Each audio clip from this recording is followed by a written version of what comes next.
Good evening. I'm calling this meeting to order. The time is 5:30 p.m. In accordance with the Texas Open Meetings Act, Texas Government Code Chapter 551, this meeting is officially open with the quorum present.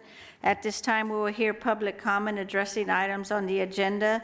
Let me remind you that because of restrictions by the Texas Open Meetings Act, board members may not engage in a verbal exchange about a subject that has not been posted.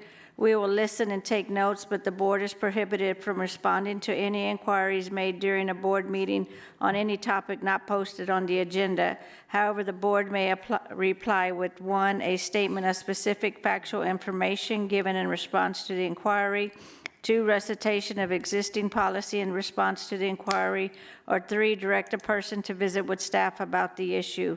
No presentation may exceed 3 minutes unless the speaker has prior approval for additional time because of the use of a translator. Speakers who require the assistance of a translator are permitted double the allotted time as speakers who do not require the assistance of a translator. Speakers, when your name is called, approach the podium by going to the back of the room, down the stairs, and coming up the side wall on your right. As soon as the speaker begins speaking, the time clock will begin. Our first speaker is Saida Syed, followed by Holly Plemons. Dr.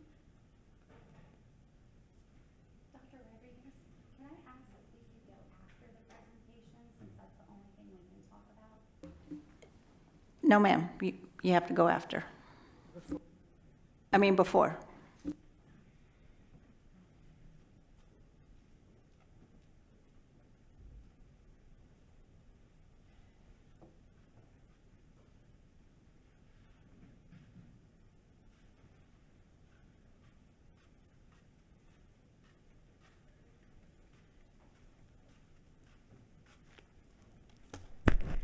Good evening, trustees.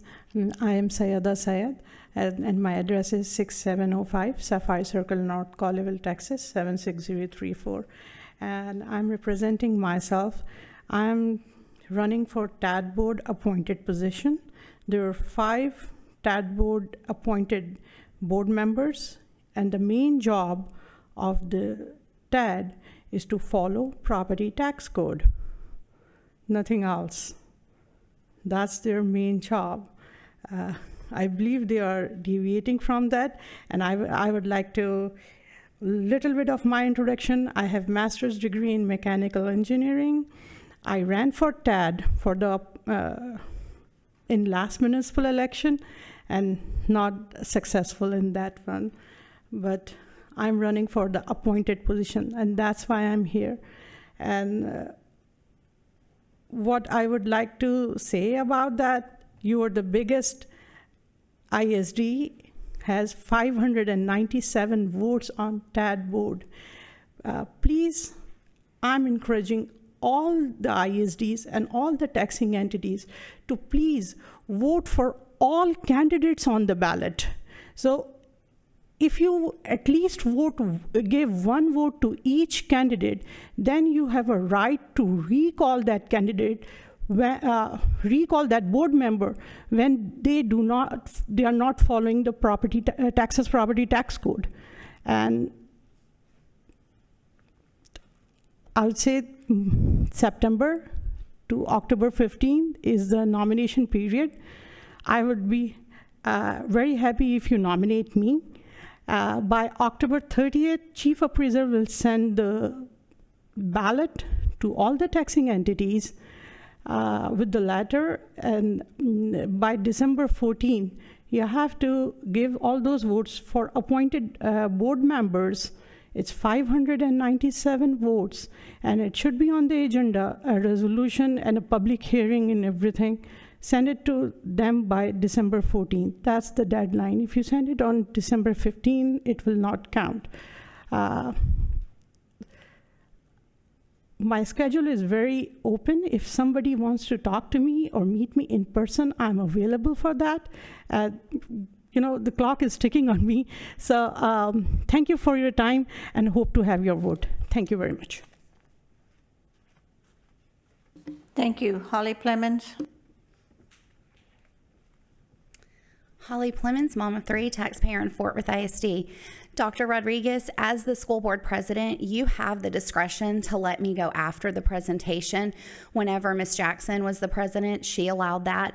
There's two people here. I asked something very simple. There's one thing on the agenda. So you're really suppressing the public's vote in not letting me speak afterwards. I understand about what Paxton said. He's not talking about the presentations. He's saying don't make them go all the way to the very end. It needs to be at the beginning of the meeting, but it should be after presentations. As for the resolutions that they are proposing for you guys with what's going on with TAD, if you do this, you're saying that you don't care what the people want. Because during the last TAD board election, the thing that the people spoke up over and over and over for was that they wanted the appraisals to be every other year. You guys are going to go 3 years without one, but I really hope that the administration lets you know that that's only for residential. So if you pass this resolution, it's the homeowners, it's the parents that you're going after, because you're still going to get the full value of the businesses. The businesses are not done every other year. And the businesses are 45% of what you guys receive. We have downtown Fort Worth. You're still going to be getting money. You're still going to be getting a lot of money. You're going to be getting more money than you actually need. Y'all are not ever cutting anything from the budget. If you cut something, it's to hurt the kids, hurt the teachers, hurt the buildings that we pay for. You're never trimming the fat. You're never trimming the fat, and then you're wanting more money. More money is not what's going to fix public education. We saw that in our COVID dollars. You're not going to be getting any more money from the state, and I actually believe you should. There hasn't been a raise since 2019 of $6,160. I have proposed to all of them to raise that to at least $10,000, and I'm willing to negotiate over $8,000, but I'm just a taxpayer. I don't have that much of a vote and a say, do I? Yes, the state needs to pay more, but our property taxes are out of control. People are struggling. And if you do this tonight and pass this resolution, you are literally signaling to every single taxpayer that you work for the district. You don't work for them. You are elected as trustees to be the voice of the people. You're supposed to be standing up for me. You're supposed to be standing up for my child. That's what you were elected to do. I really, really hope that you consider that. Thank you.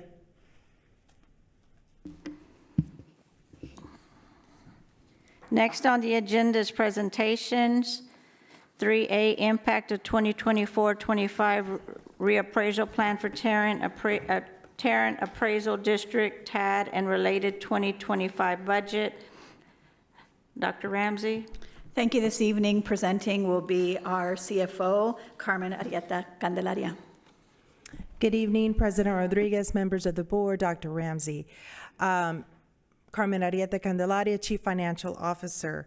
This evening, I'm going to be giving you an overview of the recent plan that was reappraisal plan that was passed by the Tarrant Appraisal District, or the TAD as we call it, and the related budget.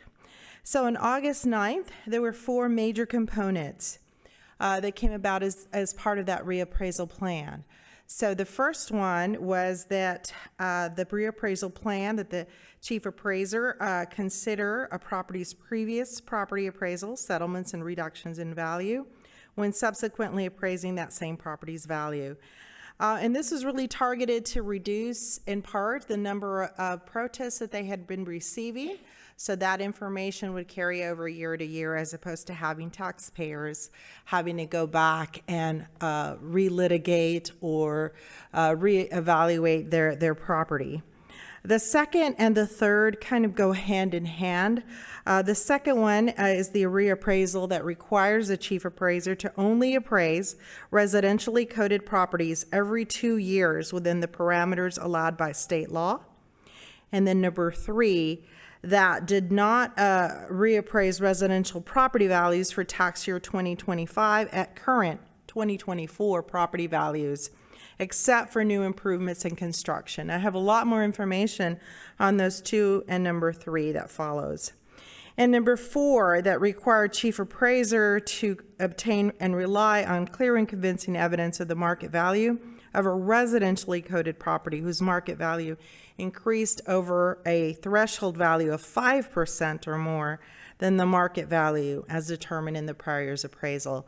And number 4 really spoke to that you could not have like a blanket increase of more than 5%, as maybe in the past had occurred, that there had to be clear and convincing evidence to appraise a property over 5%. So looking specifically at the timeline for these changes, particularly for 2 and 3. So right now, we are going to make a recommendation at the next board meeting based on the information, the appraisal values that we received based on property that on January 1st, 2024. So you see that tax rate, those values at January 1st, 2024, will impact the 24-25 budget cycle.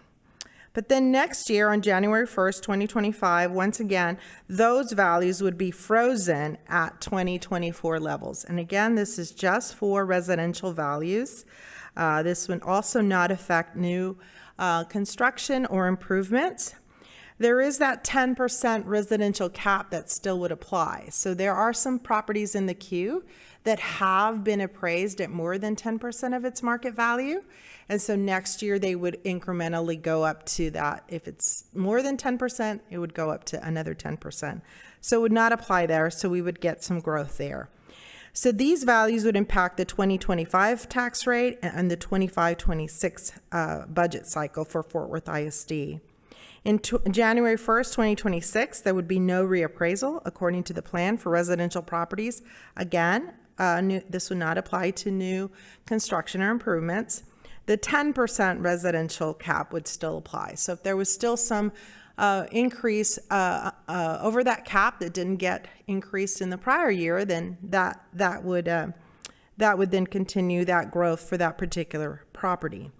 So these values from January 1st, 2026 impact the 2026 tax rate and the 26-27 Fort Worth ISD budget cycle. And then on January 1st, 2027, that's when the reappraisal, the 2-year cycle would kick in, and they would have reappraisals that would affect the values on January 1st, 2027. That would impact the January, let me go back. Sorry about that.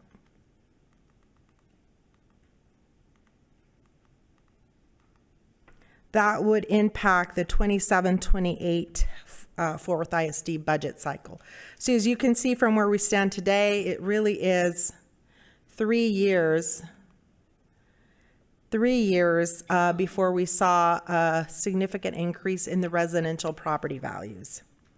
Now, how does this impact Fort Worth ISD? So there's 2 components that are affected, of course, by our tax rate and those assessed valuations that feed into that tax rate. First would be the interest and sinking tax rate, what we call the INS.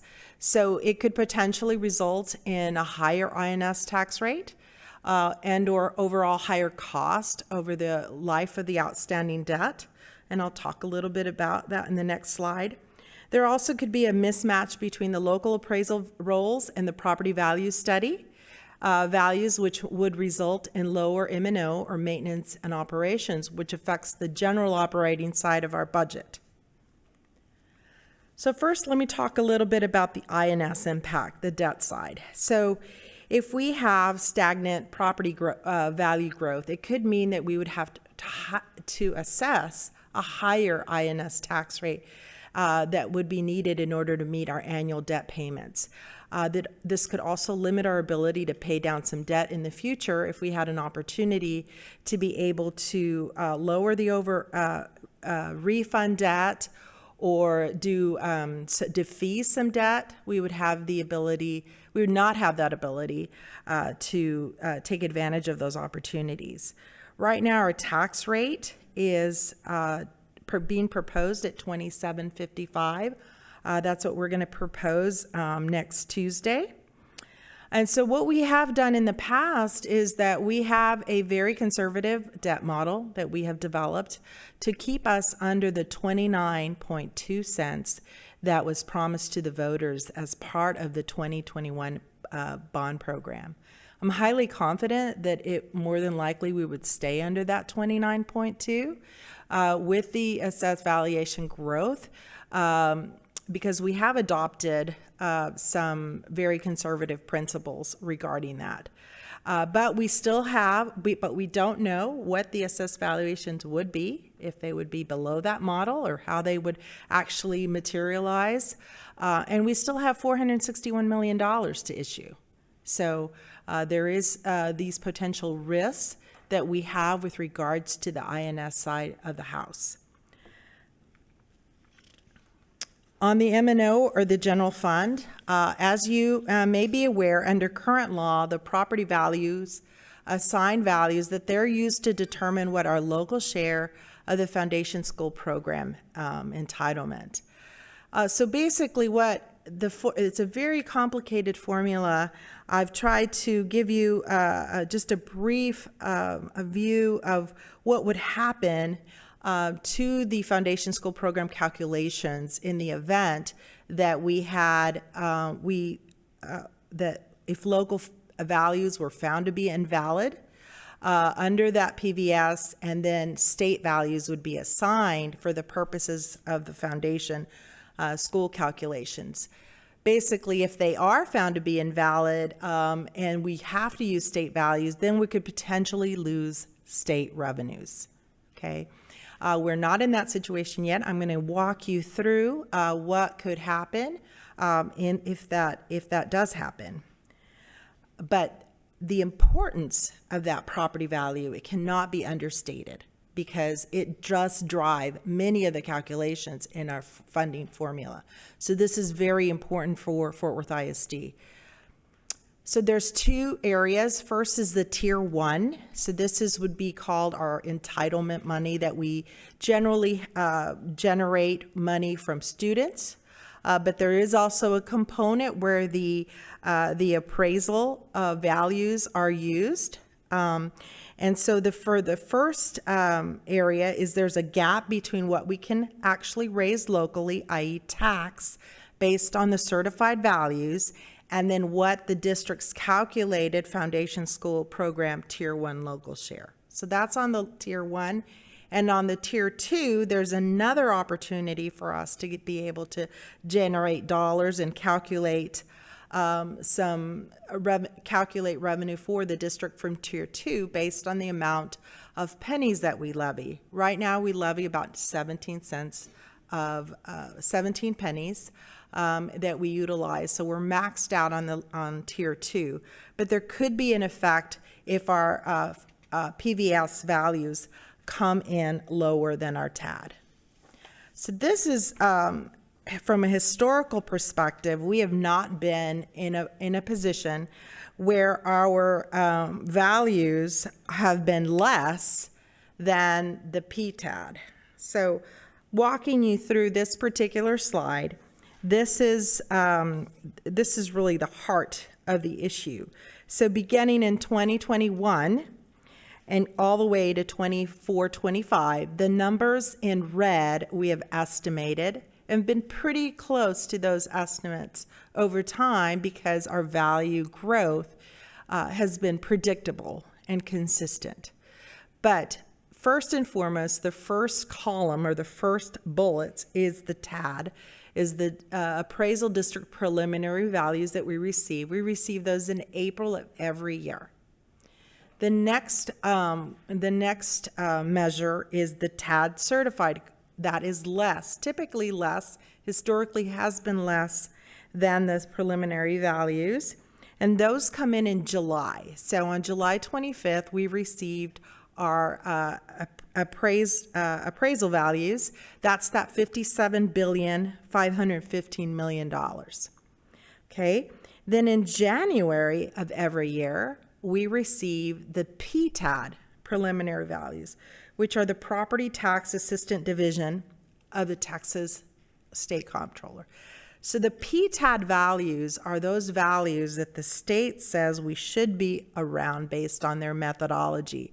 So if the appraisal district was appraising appropriately or on using their methodology, that's what the numbers should be.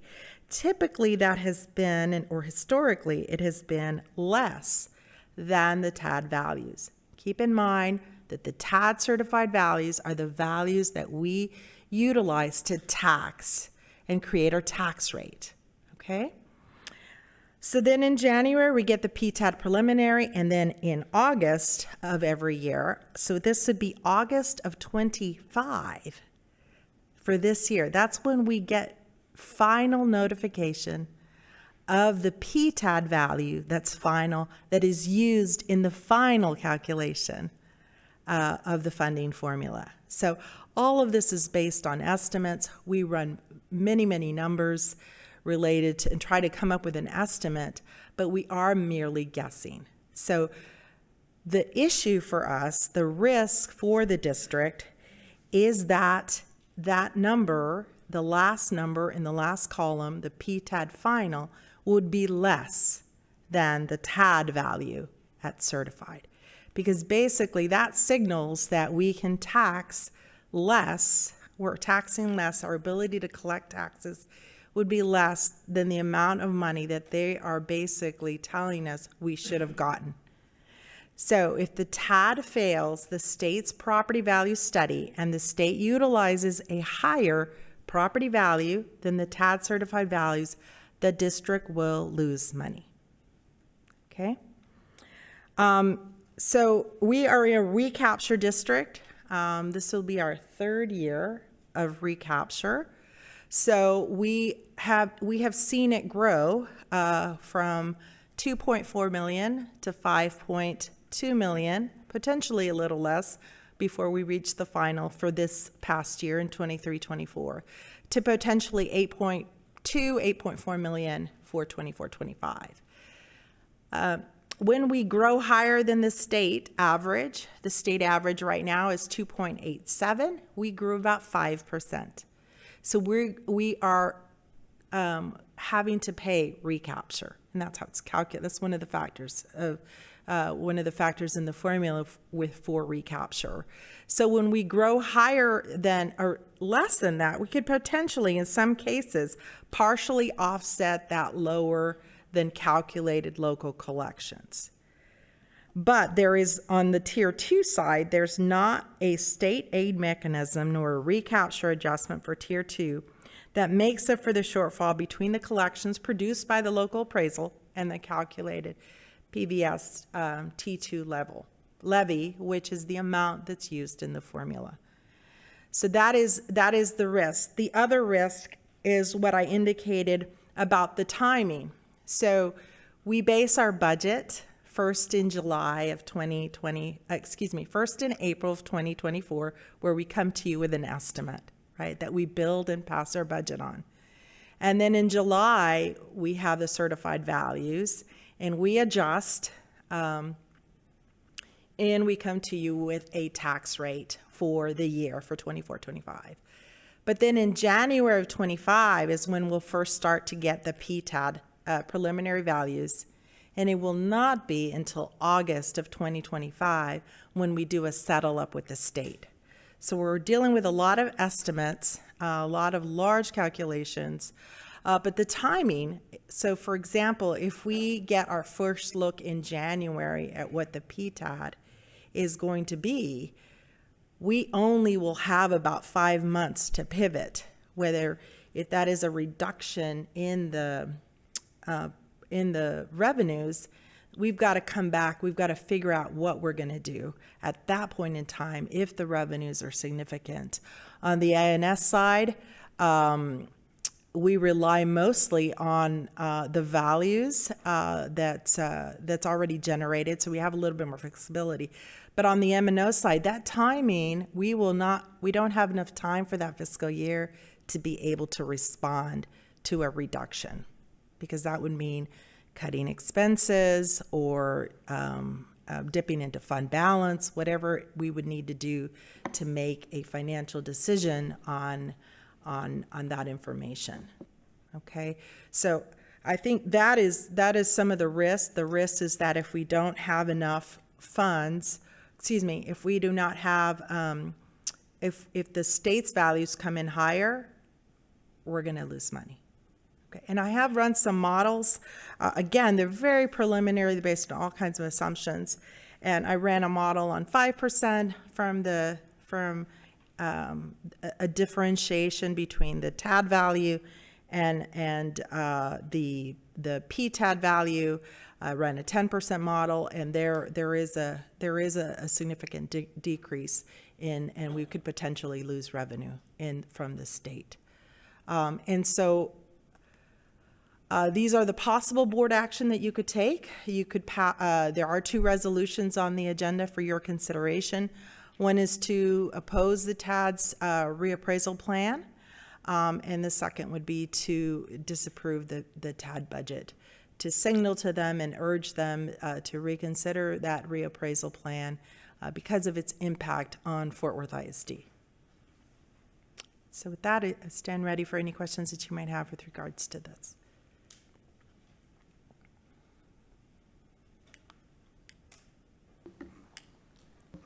Trustee Lynch? Carmen, thanks for sharing this information. I have a couple questions, but I guess I'll start on page 8. Okay. So can you walk me through for the 2024-2025 budget, which number you're using to build that budget off of? Yes. So the budget that we used is based on the $57,515,000. That's coming from the CAD. That was the amount that was certified on July 25th, 2024. Which number is that again? I'm sorry, the budget. I heard budget. Did you say budget or tax rate? Budget. Okay, thank you so much. So the budget that we utilized was the April budget, the number that was given to us from the TAD of $60,937,000,000, and then we discount it. We discount that number based on historical trend. We've generally discounted 4 to 6% from that number to come up with a calculation. And then once the certified values are certified, then we recalculate it and we bring forward an amendment in September based on that, the approval of the tax rate. So we recalculate it. Okay. I guess a couple thoughts I have, just kind of looking at this. Clearly our local tax revenues continue to climb considerably over the last 5 years. I guess the other aspect of this would be comparing, what's coming, federally and otherwise to look at, our overall budget. And do we take any consideration to the number of students that are in the district to determine what budget we need? Absolutely. I mean, the enrollment count is factored into many areas, whether it's licenses for student use and technology, to the allocations that we provide to campuses for their budget development. Those numbers are used extensively throughout the budget process. Okay. I guess trying to understand, I know we're talking about conservative modeling, but my thought would be if you base the prior year's numbers off of a budget, then that gives you, potentially an opportunity where we're not, looking at these type of things, because I'm assuming the assumption is every year that we're spending more money on the same or less number of kids, correct? So in some cases, no. We review every contract annually to make sure that we're only paying for, I'll use the IT example again. So for licenses, we want to make sure that we're not paying for licenses for students that are not using them. So we do take that into consideration when we're developing our budget. And we use the projections that are provided to us from our facilities department. We incorporate the projections for the following year into our model as well. Okay. So I guess there's 2 different thoughts. One is you're given a number and then we build a budget around it. The other option, I guess, would be to build a budget and then figure out what's needed. And it sounds like we get a number and then the budget comes from that. Is that fair? Actually, it's from two, we do consider them concurrently. I mean, we have to do, we do modeling for revenue and try to come up with an estimate as to how much we think we're gonna need. And we use that as one marker, but we allow the departments to do zero-based budgeting to determine what is it that they actually need to run their departments and the campuses, staffing. And then we try to marry those two numbers together. Sometimes that doesn't always happen, and we have to look at priorities as to what we fund versus what we don't. And remind me on this chart what the red numbers are? in the top? Sure. So the red numbers are our estimated numbers. So we will not get our PTAD number for 24-25 until January of 25. And then in August, the PTAD final, we're eagerly anticipating the PTAD final for the 23-24 fiscal year. And then we've estimated that PTAD final for August that we will not receive until August of 25. But we're, again, because of the historical trends, we did have a very difficult year when we had the $100,000 exemption come in. You can see the number, the significant change between the April and July when the 100,000 went into effect. But it's been pretty consistent year over year. And so we've been able to do some modeling to assist us in coming pretty close. And I think we were within 0.29% of the number that we utilized for the TAD certified. Yeah. We were very, very close, very, very close during our estimation. And so we've developed the model. We feel confident. When numbers come in, we celebrate that we are actually on point. So we feel very confident. But again, with this change, with the appraisal district, we have created a natural growth model versus a slow growth model, but we will not know until we receive those values next year. We just don't know what the values are going to be, and that's why we need to talk about that today, is that there is a risk to us, to our district, that we could potentially lose funding if those values do not grow at the level that the state comptroller's office believes that they should be growing. And again, I appreciate the accuracy in the modeling. I'm not questioning that at all. I guess my concern when I look at this is that, over time, we are bearing a much larger burden locally on the amount of money that we're paying in taxes, which, we're in a recapture position that, in my opinion, is going in the wrong direction. And we're not serving, by and large, either less students or about the same number of students. And so I guess my question is, at what point are we trying to look at what's coming locally versus federally? Well, we're looking at both areas. We are also equally concerned because of our enrollment drop that also drives our federal dollars. So we are losing dollars federally. We're not getting as funded as we used to be because of that. So we do also, we've done some alignment between the local funds and federal grants, entitlements, and we have merged those processes together to try to get some more synergy between the two, to try to relieve some pressure off the local fund, but utilize the federal grants to the extent possible. We have tried to do that as well in order to utilize our funds in a better manner, more efficient manner. Okay, all right, thanks. Trustee Ryan? It's money, a lot of different monies, and I'm trying to figure out how it works together, and I'm not sure.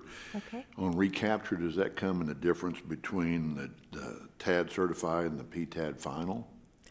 So what actually, it starts at the beginning of the year when the state estimates that we are in a recapture state. We are currently in a recapture in the Tier 2. So that means that we've basically grown more than the state, 2.87. The state grew in total, 2.87. We grew at 5%. We are at the lowest rate that we can assess on the M&O side. We're at the floor. We cannot lower our M&O rate any further. We're at the maximum compressed rate, the lowest rate. So any dollars that we would receive that is in excess of what we're entitled to, we have to send that money back through recapture. So basically, I guess to explain it, is that anytime we grow more than the state, we're going to be in a recapture state because of our assessed valuation growth. Okay. On where we get, I guess, some of the numbers in here from the state with the PVS, I mean, I've got, with the homeowners association I'm in, if there's a major redevelopment at a home, they're coming out to assess it to see if the value goes up. Does the state have that ability to check that? Or they have a formula they use to get their numbers, or is it just a swag that's out there from them? I don't know the answer to that. I understand it's formula based, and I don't know the extent of the way that they calculate their property value. They have their methodology on how what they anticipate the growth would be. It is different for districts, so I would imagine their modeling would take into consideration some of those market. I don't think it's to an individual property, but I would think it'd be to a region. Okay, thank you. Mm-hmm. Trustee Bridges? Thank you, ma'am. My question is kind of bringing it down to the lowest term, if you could. If I'm a mom or a grandmother and I'm just tuning in, I'm hearing all this, what does that mean to me if I've got a $300,000 house? Is there any way to calculate what that means to me as far as the increase in my taxes? So certainly I could calculate that for you. So for Fort Worth ISD on a $300,000 home, we do have now the $100,000 exemption. So they would be taxed on $200,000 of home value. The rate that we propose for this coming year is the same combined rate. So the rate for 23-24 was 106.24. The rate that we're proposing next week is 106.24. So their taxes would not change on that $200,000. Thank you. Year over year. Okay. Yes. Trustee Luebanos? Thank you. Thank you, Ms. Arrieta, for this presentation. Yes, sir. On page 5, if we reduce the INS to that 0.2755, will that take us longer to pay our debts? So, no, it would not take us longer. It would not take us longer. We've already issued all of our debt except for the $461 million. So what we have developed, the model is that we would layer it as debt is paid down. It creates capacity for us to issue new debt. And so the promise is that we would stay under 2920, and we've developed a model to do that. Now, it would require us to go and do a refunding in February of 25 or thereabouts. We have an opportunity to refund our Series 2015 debt. We will have to do that to ensure that we stay within the current rate. But we do have the capacity to issue that $461 million and still stay within the 29.2. Up to 29.2. Mm-hmm. Okay. Yes, and we work with that, that is flexible, but we've changed our AV growth assumption. So we have lowered it to 1.5% throughout the first years of the model. I wanted to see what this impact would do So we changed the key assumptions. Last time I had like 4.5 declining, and so now we've changed those AV values assumptions to 1.5, in particular because the reappraisal plan does have growth in it coming from commercial. So currently, our residential values comprise 51% of our values, of our AV values overall. Commercial represents about 49%. So it does have some growth, but we don't know what that growth is going to be. And it does have the new improvements, new construction, and the 10% appraisal cap would still apply. So there would still be some growth that we could utilize to potentially lower the assessment even. And then last question on page 8. So the numbers that we get from the state, the PTA, the final, how are those numbers are affecting our budget? So if we do the budget, we have that amendment in September for the Title 35, and then next year, we get those numbers back from the state. How is that affecting us? Great question. So what we typically do is we estimate based on, so I'm going to give you an example. For 23-24 is over. So it ended June 30th, 2024. So right now, we are using the $52,452,000,000 to make our final calculations and accrue any revenue that we are going to receive. So right now, we receive $286 million in our from the Foundation School Program. So we anticipate if we get a lower PTAD final of $51,914,000,000, that will give us an additional amount of FSP. So we anticipate that we will get a little bit more revenue from that final allocation, but that will only allow us to be posted for 23-24. So for 24-25, now we start running the models of where we think we're going to end up for 24-25, but it's all preliminary.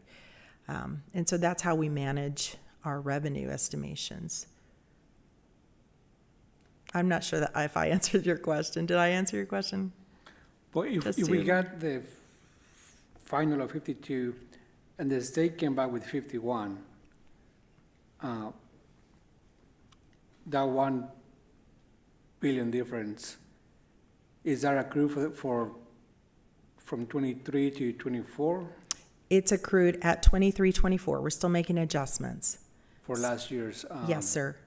So we bring that audited. We're going through the audit process right now and making final audit adjustments, and that's one of the final audit adjustments that we receive, and we don't receive that until September, but we do accrue that back to June 30th, 24.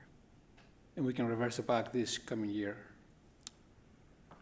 It'll just go to the bottom line. Like right now, we anticipate that we'll probably get a little bump in state revenues from this change.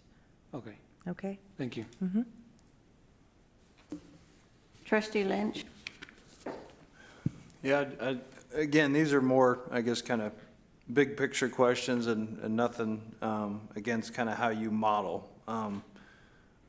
My assumption is that when you're modeling paying off debt, you guys assume that property values are going to go up, and so we're getting more and more money from our local taxpayers every year. Is that a fair assumption? Can you rephrase, please? So I guess let's go to page 5. INS impact. It says stagnant property value growth could mean that a higher INS rate. So I guess my question is, when you all are modeling out debt, are you all assuming that our property values are going to go up and that we're going to take in more and more local tax revenue year after year to pay off that debt? Yes. So I spoke to that point. When we do our modeling, one of the key assumptions is our assessed valuation growth. And so we had originally projected, because of our AV growth that had been double digits we used 4.5% in a declining manner. So 4.5, 3, 2.5, so forth. So we've recalibrated that debt model and are now using 1.5% in our modeling. Okay. Okay. So if we wanted to change how we looked at things, you know, as a district, what would that look like to you? So if we used, if we would probably, well, I would do what I am doing is I'm running different models to see with different AV growth, and then looking for opportunities to refund, so that would we could save money on a refunding opportunity to create some capacity to be able to issue out the remaining debt. That's one strategy. The other one is we're also looking at collections, because this year in particular, with all of the changes in the legislature, we had a significant amount of refunds that we had to make because of the frozen levy calculations and so forth. It was significant. It impacted revenue adversely. And then the other component that we have is we did have a hold harmless as a result of the $100,000 exemption. We do have about $14 million coming to us from the state as part of their calculation, their additional state aid that they provide us for that levy loss. And so those are just some of the factors that we utilize in order to come up with an accurate model, so that we can determine, what is the proposed tax rate that we would bring forward. Additionally, now I think I would protect or recommend protection of the fund balance, and particularly in the INS side, because that fund balance will add some protection in the event that we have less levy collections. It becomes even more important for us to make sure that we can make our debt service payments and protect our credit rating, which ultimately lowers the cost of borrowing for our district. If we have a good underlying solid credit rating, and despite the protection of the permanent school fund, it does lower the cost of debt, which benefits all of us. And Dr. Ramsey, I think this question's probably more for you. When I look at how we do this, I guess fundamentally my question is, the focus should be around students and student outcomes. And, when I look at how we build a budget today, and again, you guys have done a fantastic job of making the numbers work, but we're not looking at number of students and we're not looking at outcomes. And when I look over a 5-year trajectory, and that's not all under your leadership, Dr. Ramsey, where, either stagnant or losing students, outcomes haven't changed, but, our local tax continues to rise. And so one of the things that I need to understand is, and I know some kids are different, depending on the type of student, how much funding we need, but I think we need to fundamentally look at how much money is needed for, a kid or the average kid in Fort Worth ISD to really look at fundamentally how do we impact incomes and build a budget that way, rather than taking a look at what we think is coming and we seem to come up with a budget around that, if that makes sense. And Sure. That's just a thought I have. So 2 weeks ago, the board received a report. It was a research study that Rice University did very recently about how much funding is needed to adequately support academic outcomes for students in Texas. And we were rated one of those schools at the 40th, below the 40th percentile. They did those calculations, and it was about $25,000 per student is what they calculated.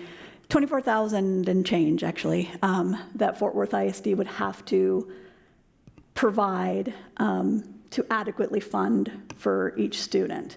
And so we know that we're inadequately funded and that we aren't funding at that level. So point very well taken. I guess just to clarify, obviously the disparity between what we get per student and that is very large. So at what point do we make sense of that? Because this seems like for lack of a better term, a freight train going in the wrong direction. And, outcomes drive enrollment, and then affordability allows people to live in Fort Worth. And so those are two things that are very top of mind for me.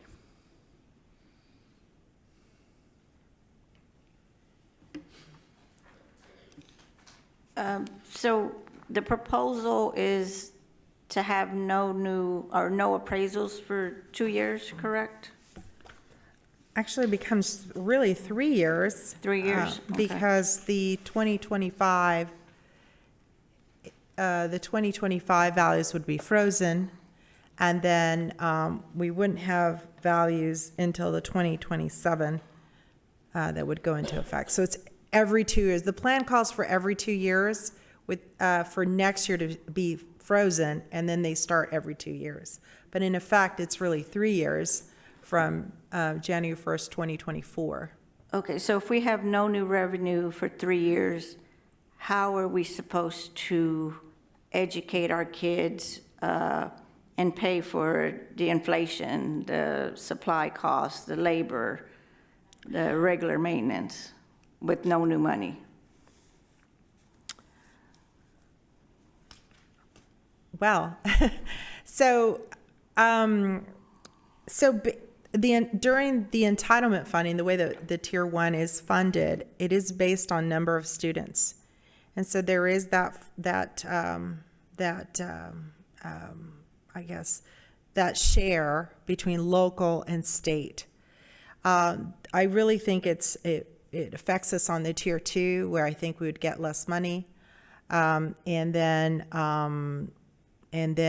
again on the INS side. So we would have to look to the legislature in this upcoming legislative session to hopefully that they would increase the basic allotment to more than $61.60 per student. And then, of course, we would be faced with appropriate cuts that we would have to make.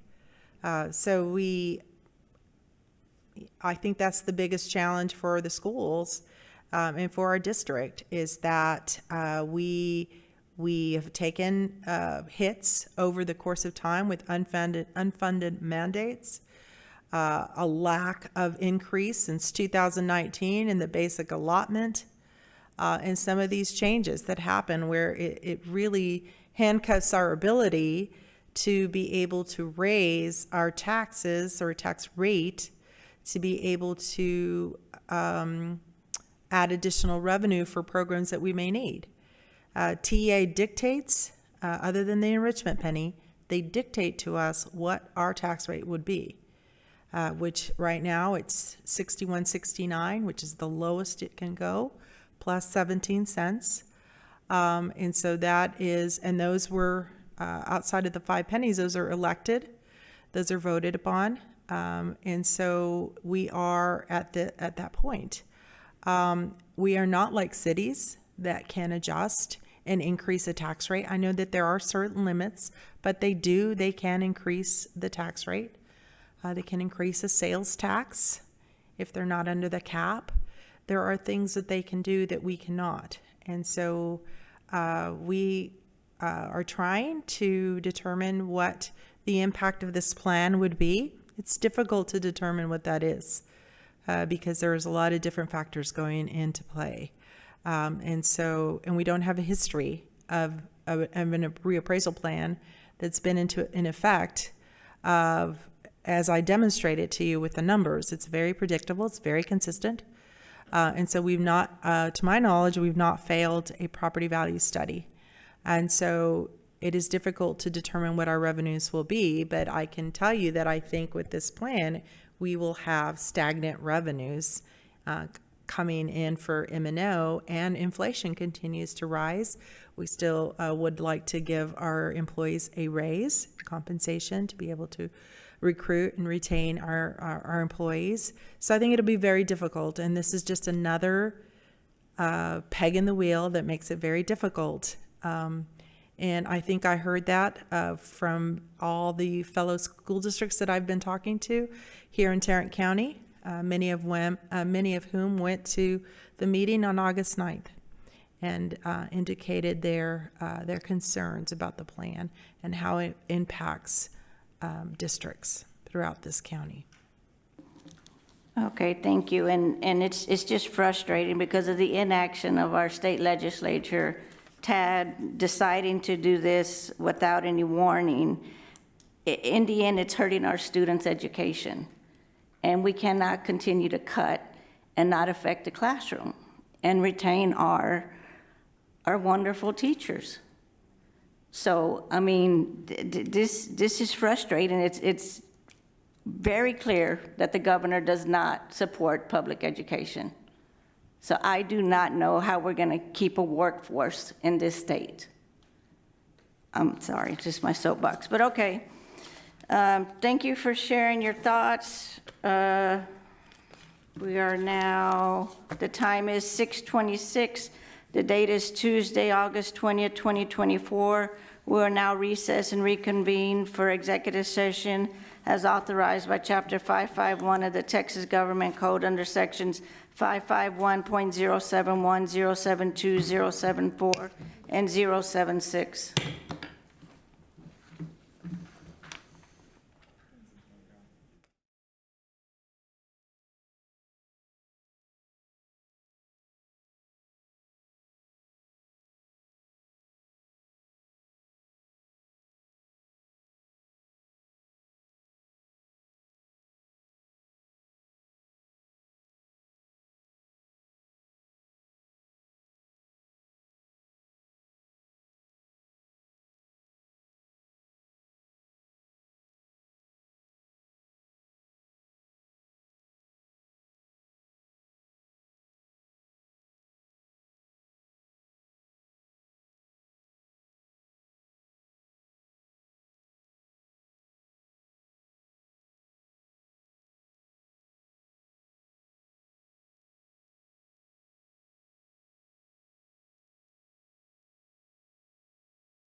Ready, we're ready. Beyond ready. Really excited to see students. Welcome to Fort Worth ISD first day of school. Good morning. You ready for the first day? You look great. I love strawberries. Students are so happy to come back and meet their new teachers, see their old friends. It's just so exciting. I love the first day of school. I'm gonna cry. I think it's amazing. It's going really well right now. We are absolutely thrilled to have you here at MH Moore Elementary as we celebrate the first day of the 2024-2025 school year. So is everyone ready for the first day of school? Yeah! We wait for them all summer long to ensure that we're ready for them so we can provide them a safe, healthy environment where they feel like they belong, and we can continue to develop them to be amazing citizens once they graduate from Fort Worth ISD. Welcome back to school, guys. Another school year means another chance for our educators to impact tens of thousands of Fort Worth students. But that impact starts with one student at a time.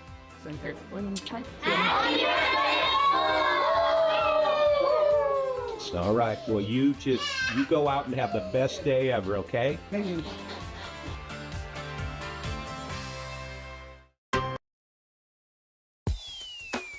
It's especially important for us. Sabemos que es muy importante para getting to el learn cerebro. about different cultures. Están orgullosos de su lenguaje y su cultura. I love being in a dual language program. Dual language va a cambiar mi futuro. Dual language is a gift. Ser bilingüe es un regalo. What does this sound like to you?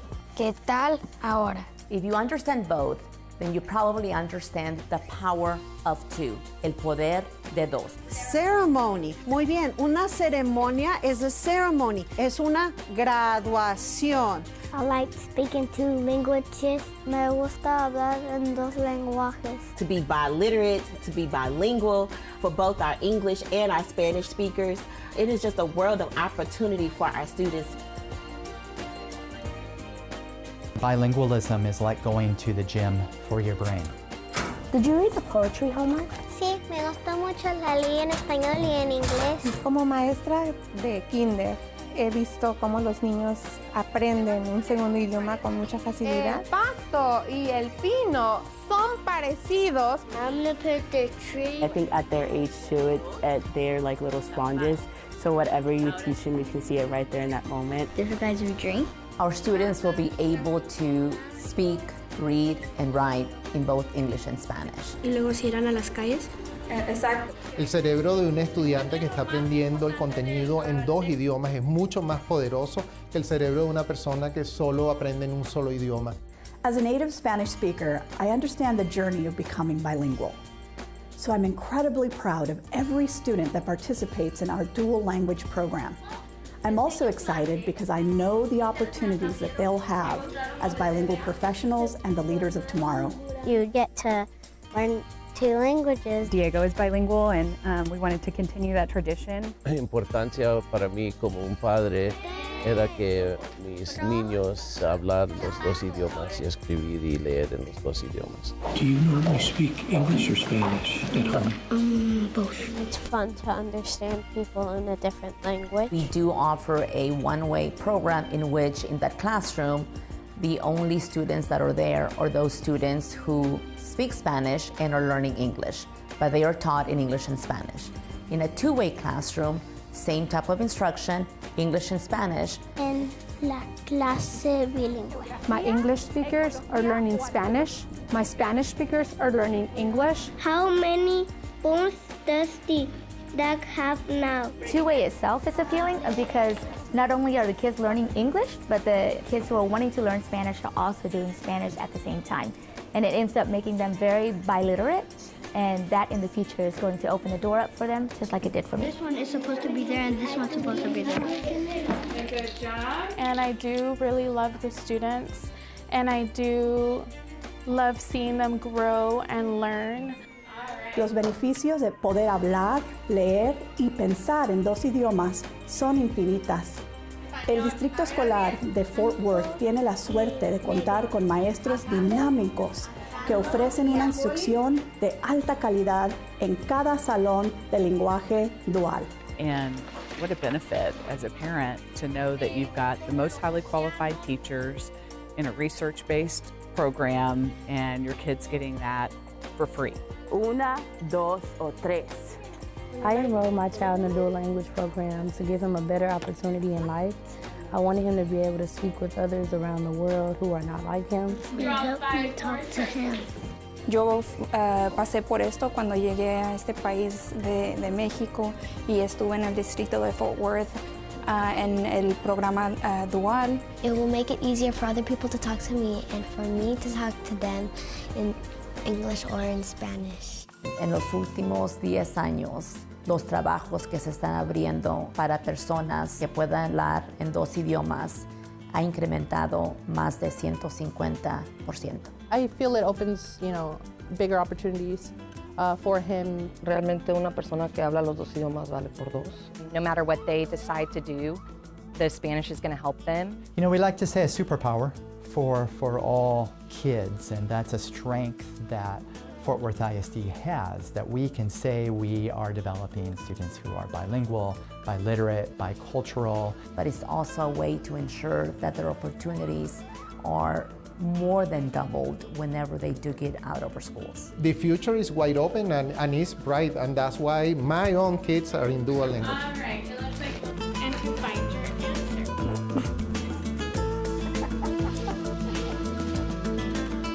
Avión, avión, imán, imán, I.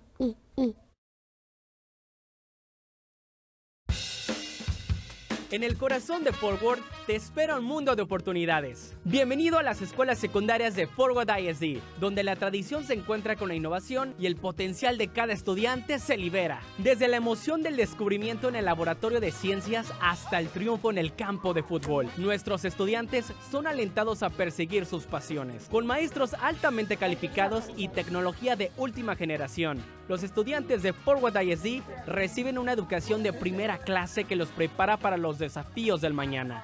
Cada estudiante es valorado y apoyado, con instrucción diseñada a la medida y servicios integrales para asegurar el éxito. Y con nuestros programas de lenguaje dual, los estudiantes dominan el idioma del éxito, listos para liderar en cualquier ambiente. Pero la emoción no termina cuando suena el timbre final. Nuestros programas después de clases ofrecen una gran cantidad de actividades extracurriculares, desde robótica hasta danza, asegurando que cada estudiante se convierta en un académico completo. Las escuelas secundarias de Fort Worth ISD, una plataforma de lanzamiento hacia un futuro exitoso y un puente hacia un sinfín de oportunidades. Inscríbase hoy y únase al camino hacia la grandeza, porque Fort Worth ISD es donde el éxito comienza.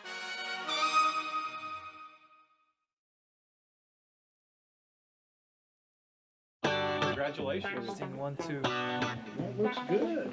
We're rolling. Teaching is a passion because I get to work with some of the coolest people on the planet. It's my kids. I've loved teaching since I was a young boy. Seeing them learn and seeing them make the connections, it's just exciting. I love teaching. I can't imagine doing anything else. My 4th grade teacher and 5th grade teacher were absolutely amazing role models for me. It really is the best job in the world, and I am so lucky that I wake up every day and get to be a teacher. Children are my life, teaching is my life, it just brings me joy. So it's always an adventure. You never, every day is the same and every day is different. Seeing them learn, seeing them excel, seeing them grow. I have 9 months of the year to move them along, to challenge them, encourage them. And just seeing the sense of pride that the kids have in what they've done and what they've accomplished. I love my students every day. They make me smile, they make me laugh. I see them laughing, it makes me laugh. One of my students, former students, is now up for District Teacher of the Year. He's a great kid and he deserves it. I always appreciated the teachers who made learning exciting. I wanted to follow in their footsteps. The indicators and the solutions. We do a bubble lab where they create these huge bubbles with straws, and the students can understand the properties of hydrophobicity. All their teachers are putting little grains of sand into making sure that they're successful. 8 minus 6. I built a stage in my room, so I teach from the stage, which means I'm a little higher, and I get their attention and say, today we're talking about... Our students need advocates. And I'm here to help you. But I'm also there to be a mentor. I'm there to be a friend when they need one. We start each day with a positive affirmation. They see is that I'm passionate about what I do. Advocating and teaching them, to be bilingual. I always tell them, what, it's a superpower because we know English y sabemos español, and put them together, it's like an Avenger. We go. My hope for the students in Fort Worth ISD is for them to be able to live their dream. It's about helping them reach their potential. And to teach them skills and knowledge that they're going to use throughout their lives. One thing I really do every single day is tell them how proud I am of them. They are loved, they are cared about, and they matter. And I hope that as they go off into what's next, that they will see me as that person that believed in them. I want to be that teacher that makes a difference in their life, makes an impact, like that teacher, she made a difference in my life. It's good to see you. Good morning. Congratulations. We're rolling. At first, I was caught off guard. It's highly unexpected. Very surprised, actually. When they came to the campus, I was like, okay, I thought we were just gonna do a photo shoot, but they got me. The reaction of the kids was pretty awesome, hugging me and high-fiving me, hundreds of them. I could not say enough thank yous to my team. How are you? I like to thank everyone who's invested in me. Every principal since then has made me who I am. There's been a lot of mentors and people who have helped me along my journey. Because I was born and raised in Fort Worth, I attended a Fort Worth ISD, elementary, middle, and high school. I want to give more back than ever. I do this job for the love of my kids. I find my motivation in the little people that I serve every single day. Our students are amazing, and I get to do this every day. Imagine coming to a new country, not knowing the language, and you have 10 months to learn how to read, write, speak, and listen in English. And they persevere. Every single student can learn, no matter what deficits they have. Well, I think about the trust that the families have placed on myself and our staff. I can relate to the parents because my parents went through the same struggles we as kids went through. It's very personal. So many of our students are first generation. We have great educators and we have very committed leaders. To do the job, you need to like people and really care about people. If we don't take care of the teachers, they can't take care of the students. And so we do our very best to help guide them through the work. They are the absolute bridge to student success. No administrator can do what needs to be done in school without a lot of other people helping you. The best part about being a principal, honestly, is celebrating student success. I'm overjoyed when I see our young men cross the stage and I get to shake their hands. It's an honor to be able to know them. I know how hard it was for them to get there and succeed. Those students will really pull at your emotional strings on graduation day. I might cry just a little bit, but I will hide it well. It's gonna be a tearjerker for me. I'm just thinking of my class of 2024. See, I was waiting to hold this till graduation rehearsal. Okay, these questions. Quality education can change not only the student, but actually change generations. They come back doctors, nurses, engineers. That's where my heart blooms. And seeing young men be confident in themselves and having a vision, I couldn't ask for more. Helping them to realize their dreams and being successful, that's what it's all about. Love it. Students would say, hey, Torres is always trying to motivate us to keep our grades up. I do hug. If I see someone who wants to sit and have a conversation about what's happening, my door is always open. I hope they see me as a role model. I hope they see me as someone that they trust. My staff and my students would describe me as somebody that's nurturing. One word, I would say vibrant. And what does vibrance look like? Ta-da. The duty of an assistant principal is a very fast-paced position. So my mobile cart is my office. As an AP, if you're sitting in the office, you're really not working. I have tape dispenser, I have my files, I have pens, I have everything that I need on my mobile cart. Being there in the classroom with the students or in the hallways, it impacts them, which makes me feel like my mission is fulfilled. My hope for my students for their future is to be the best that they can be. I know their stories, and I know their hopes and dreams.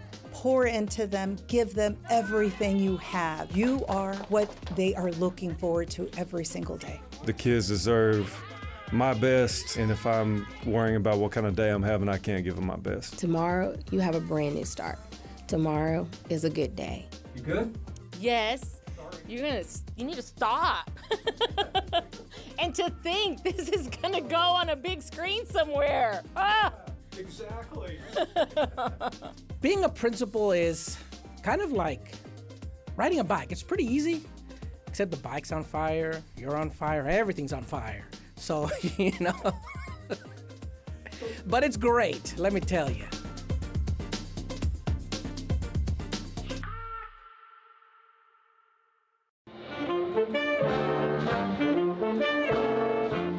Tonight we come together in celebration. It truly is a moment of joy and reflection. The Elementary Teacher of the Year for the 2023-2024 school year is Kimberly Bennett from Springdale Elementary School.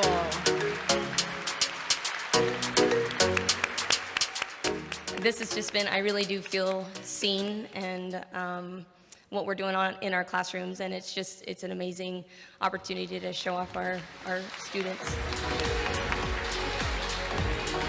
The winner of the Secondary Teacher of the Year for the 2023-2024 school year is Elijah Ballesteros.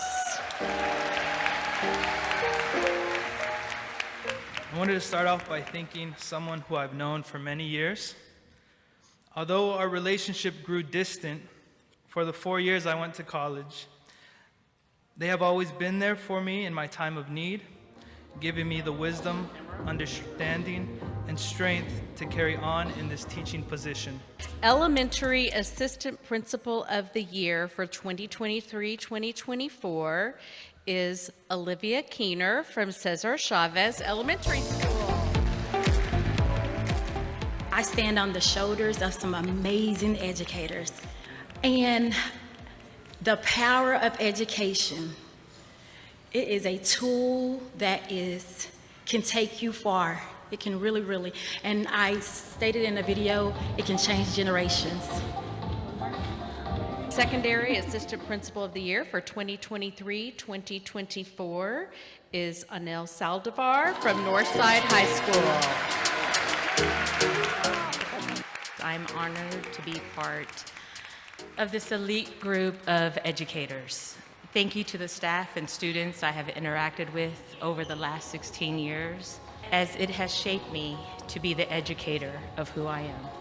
Our Elementary Principal of the Year for 2023-2024 is Suzelle Berkmeyer from Meadowbrook Elementary School.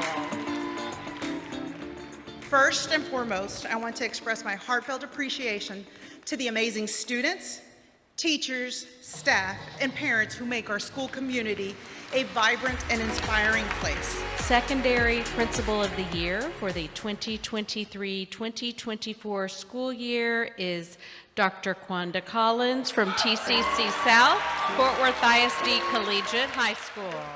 I'm very grateful that Fort Worth ISD has raised me, not only as a teacher, but as an administrator. And I'll never forget Manuel Cantu, who was the principal, and he was my principal at Meacham Middle School, and he brought a flyer, and he said, I need you to go to Kirkpatrick Middle School for this informational session because I want you to get your master's. And I said, I don't want to be an administrator. I don't want to do your job. And he said, well, go anyway. And that set me on a path to be where I am today. Thank you all. That concludes our inaugural awards. Have a wonderful evening.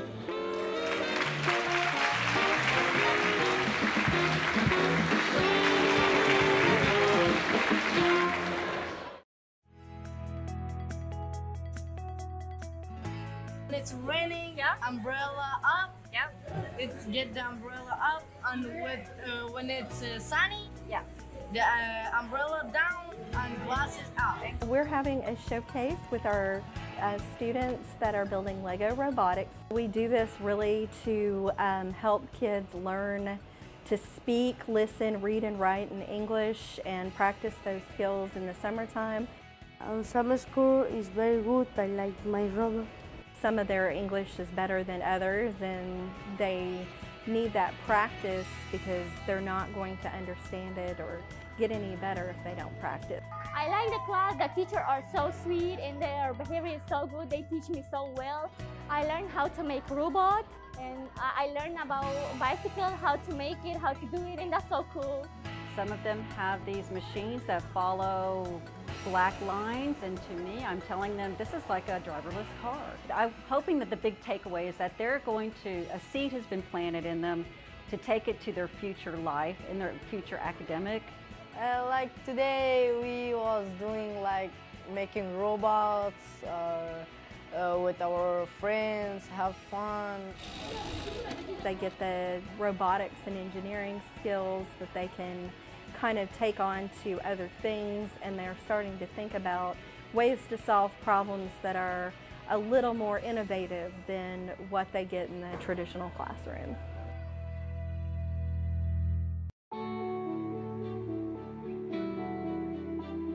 Hello, Fort Worth ISD community members. In our district, partners and volunteers are a big deal every day. But as we kick off National Partner and Volunteer Appreciation Week, we want to take a moment to express our sincere gratitude for your ongoing dedication and support. We celebrate the immense impact each of you has on our students and community. This year holds a special significance as we commemorate 50 years since National Volunteer Week was established. In light of this milestone, our theme for this year's celebration is Celebrate Service. Your commitment to our schools, whether as parents, corporate volunteers, literacy partners, or members of faith-based organizations, is truly commendable. Your efforts contribute not only to the educational development of our students, but also to the fabric of our community. Together, we are leading change and transforming lives.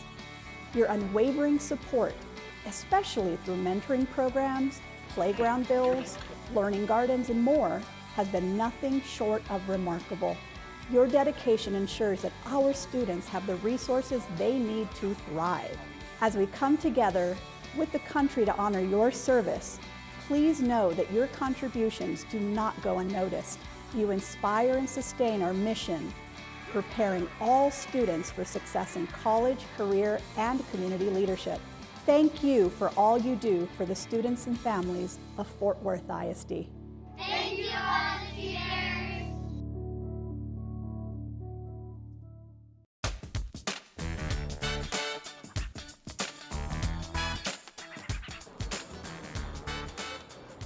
Congratulations to the Fort Worth Independent School District. Today, EPA is awarding the Fort Worth Independent School District a Clean School Bus grant of over $6 million to purchase 15 clean school buses. This will help us decrease our carbon footprint and teach our students by example that we are all responsible for the care of our planet. This is your gauge for your battery. Our school district is on the cutting edge of innovation and newer, deployed, cleaner buses for kids to be able to get back and forth from school. We at Fort Worth ISD are dedicated to setting a positive example of being good stewards of the planet.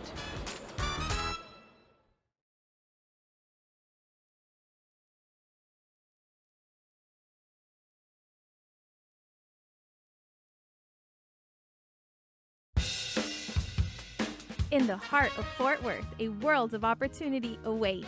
Welcome to Fort Worth ISD Middle Schools, where tradition meets innovation and every student's potential is unleashed. From the thrill of discovery in the science lab to triumph on the soccer field, our students are encouraged to pursue their passion. With highly qualified teachers and cutting-edge technology, Fort Worth ISD students receive a top-notch education that prepares them for the challenges of tomorrow. Every student is valued and supported with tailored instruction and wraparound services to ensure success. And with our dual language programs, students become fluent in the language of success, ready to learn in any environment. But the excitement doesn't end when the final bell rings. Our after-school programs offer a wealth of extracurricular activities, from robotics to dance, ensuring every student becomes a well-rounded scholar. Do you know what emphasis is? Fort Worth ISD Middle Schools, a launching pad to future success and a bridge to endless opportunities. Enroll now and join the journey to greatness, because Fort Worth ISD is where the best begins.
In accordance with the open meetings law, the board opened the meeting at 5:30 p.m. with the quorum present, recessed and reconvened open session, adjourned regular session, convened executive session, adjourned executive session, and now reconvened open session at 7:23 p.m.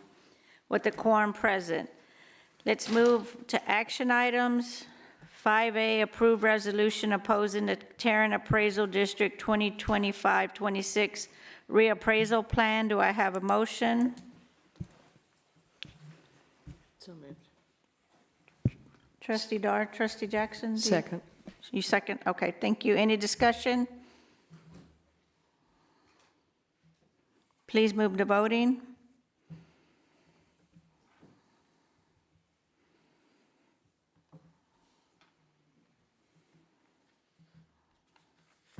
Motion carries 7-4-2 against. On to our next item, 5B, approve resolution opposing the Tarrant Appraisal District 2025 budget. Do I have a motion? So, Trustee Luevos, do I have a second? Trustee Jackson, any discussion? Trustee Lynch? If we're going to vote on something, I would just ask if we could take a look at the proposed budget versus their prior budget to understand what we're opposing.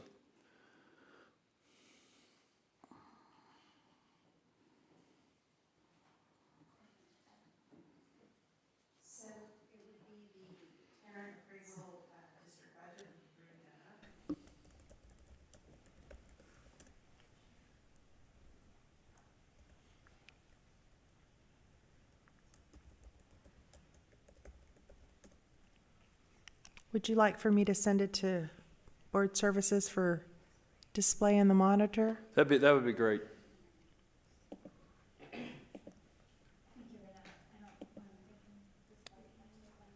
Can I send it to you?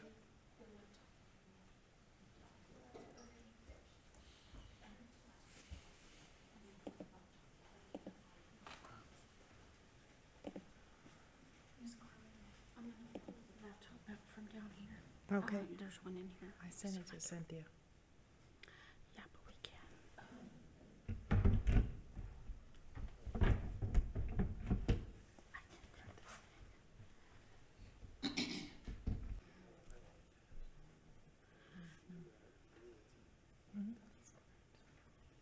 Let me see if there's an email.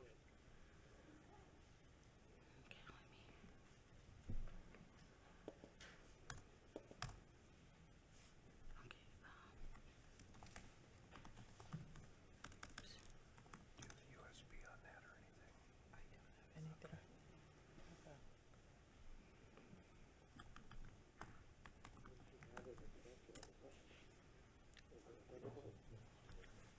me. No, she doesn't have anything. And my Wi-Fi is not. That's speaker. The board will now take a short recess so we can get the presentation up on the monitors. Thank you. The time is 7:27 p.m.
We are now back in session at 7:32 p.m. Ms. Candelaria Ariata.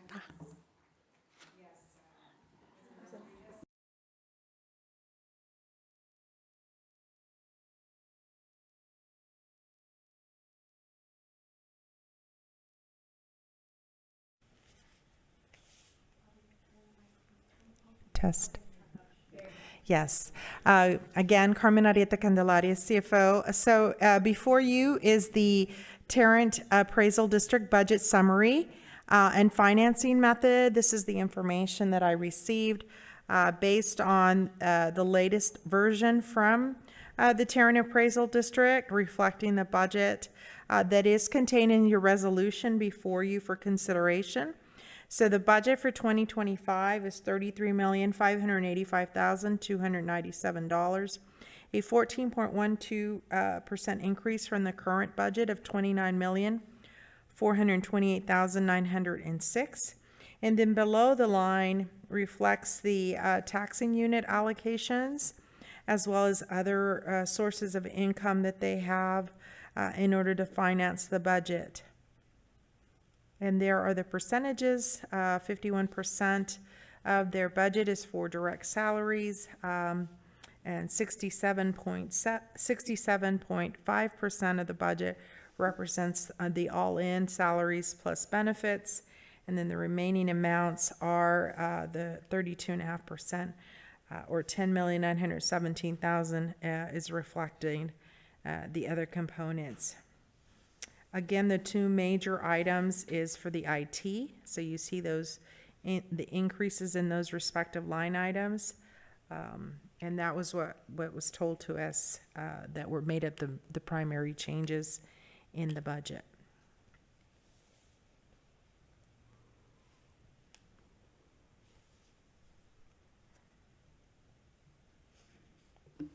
Any discussion? I have a question. Trustee Dar?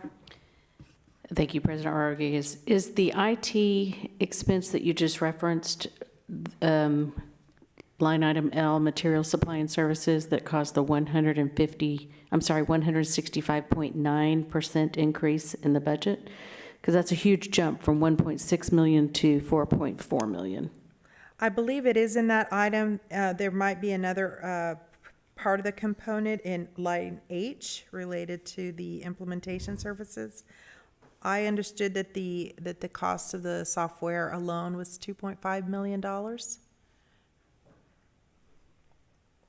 And then the capital outlay has a 1,383.2% increase in funding. Do you have an idea of what the source of that increase might be?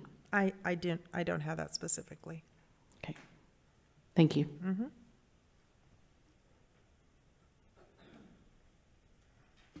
All very good questions, and that's why I will support this resolution. Please move to voting.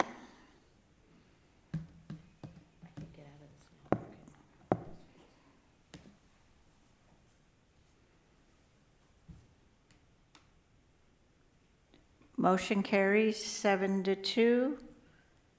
The time is 7:36 p.m. and this meeting is adjourned.